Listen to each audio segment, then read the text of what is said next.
ইশরাক হোসেনকে ঢাকা দক্ষিণ সিটি কর্পোরেশনের মেয়র হিসেবে শপথের দাবিতে দ্বিতীয় দিনের মতো বিক্ষোভ ও কর্মবিরতির পর শনিবার নতুন কর্মসূচি ঘোষণা করেছেন তার সমর্থকরা।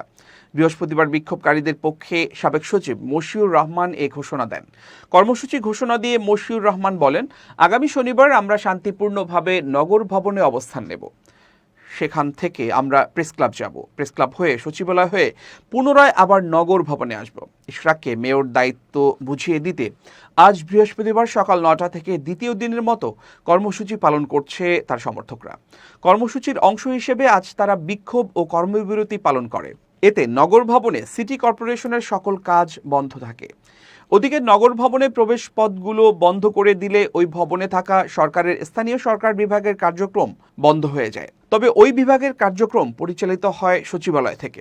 ইশরাক হোসেনকে ঢাকা দক্ষিণ সিটি কর্পোরেশনের মেয়র ঘোষণা করে গত ২৭শে মার্চ রায় দেন ঢাকার প্রথম যুগ্ম জেলা জজ ও নির্বাচনী ট্রাইব্যুনাল।